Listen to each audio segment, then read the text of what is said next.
Is Bill Maher seeing the light? We finally saw some welcome pushback against the insane comparisons of Trump to the German dictator that have somehow made it back to the news, and I'm sure half the country that voted for Trump is grateful to Bill for at least defending him against that libel. Watch this incredible exchange he had with Democrat Al Gore before I tell you more about it. We generally have the same view of the Trump administration. Yeah. You were in the news this week for invoking Nazis. Well, I didn't do what J.D. Vance did and call Trump America's Hitler when he did that a few years ago. I think there's a what he actually said was, I think about Trump a lot, and he could be an asshole just like Nixon, or he could be America's Hitler. And I remember thinking, oh, so the good option is that he's just an asshole like Nixon? Well, I think there's a big difference in comparing someone to on the one hand, which I don't do. I think that's a big mistake. And I said that in the speech that you're referring to. That's a unique form of evil that should not ever be compared to anything.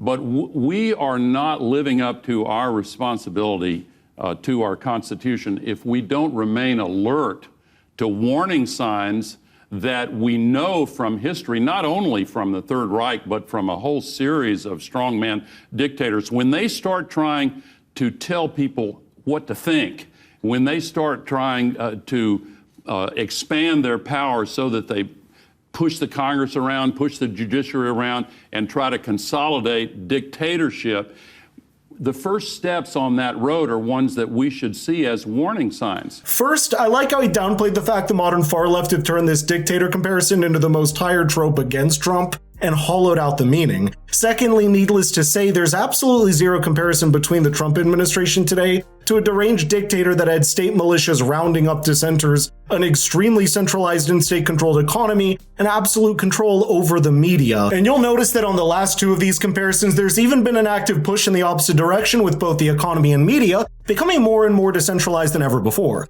By the way, we expose these lies like no one else can, so be sure to subscribe and hit the notification bell to join the conversation. So perhaps Al Gore needs to read the room and realize that Americans rejected this rhetoric last election with a popular mandate against it.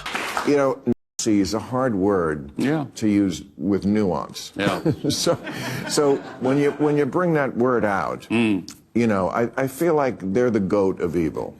You know, and so it just conflates. I agree with that. I agree with that. But if you look at what I actually said in that speech, there was a group of German philosophers that went back after the war and conducted a kind of moral autopsy. And they said, one of them said that the first step on the descent into hell in that case was, and I quote, the conversion of all questions of truth into questions of power. They attacked the distinction between true and false. And when I see and hear over and over again the assertion of complete inaccuracies that Ukraine is responsible for starting the war with Russia. There's so many of them, and they keep asserting these things, expecting us to believe that the climate crisis is a hoax invented by the Chinese, that windmills cause cancer, that coal is clean, and they try to assert with the force of power their own special version of alternative facts. Yeah, but I guarantee that the side of the country that voted for Trump, they hear Nazi and they just go, oh, you're calling us Nazis? First of all, it's a bit of a false premise, as bad as they are. And also, it just says to them, well, you just hate us. Wait, what? How low does he think of half the country? Because what kind of straw man was that? The real arguments happening on the right aren't that Ukraine bad or climate change not real. It's more complicated questions of geopolitics around the entire Eastern European conflict that the American taxpayer has funded hundreds of billions into. Whether climate policies will be used by governments as pretext to encroach closer and closer to the individual rights, I'd say it's also this kind of condescension that has left the modern Democratic Party so far removed from the conversations people in public are even having. And you see that reflected at the ballot box. Just for the record, watch what Al Gore actually said. We've already seen, by the way, how populist authoritarian leaders have used migrants as scapegoats and have fanned the fires of xenophobia to fuel their own rise to power. And power seeking is what this is all about. Our Constitution, written by our founders, is intended to protect us against a threat identical to Donald Trump, someone who seeks power at all costs to get more power. I understand very well why it is wrong to compare Adolf Hitler's Third Reich to any other movement. It was uniquely evil, full stop. I get it. But there are important lessons from the history of that emergent evil, and here is one that I regard as essential.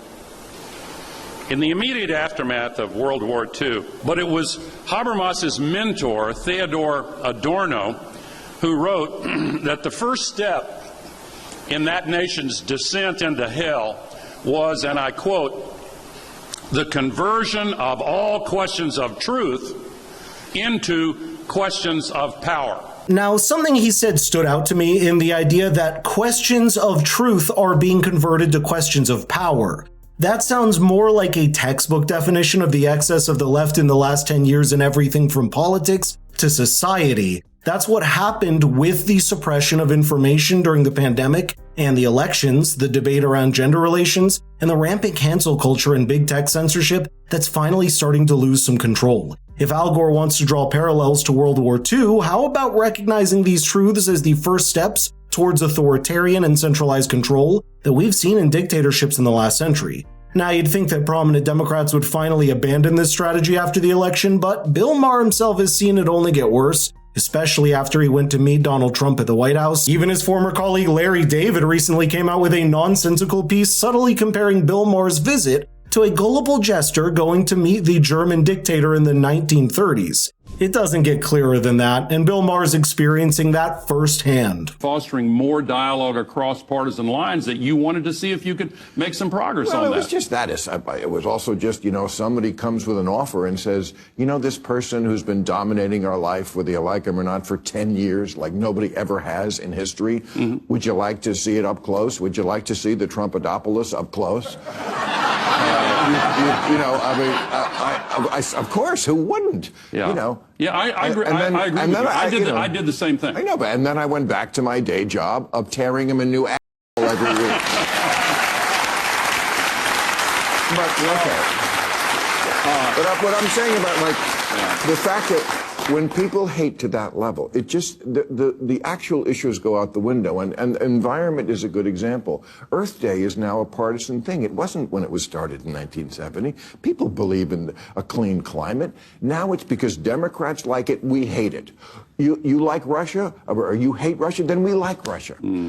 Health. Michelle Obama was hated by the right because she wanted us to get healthy. Now it's the other side because RFK says, let's get America healthy. Oh, now we love it. It's like they don't care about what the issue is. When you hate people, that comes first. Well, perhaps the cause of the problem is staring them right in the face. It is no accident that the American people have become so polarized over the last decade that even agreeable policy positions have become partisan. It's both the excesses of the far left and the far right, except one of those has held more power in places like Hollywood, politics, and culture until now. And honestly, just have some faith in your fellow Americans who elected an administration with a popular mandate that they'll be vigilant to creeping authoritarianism on their own side as they were for the left.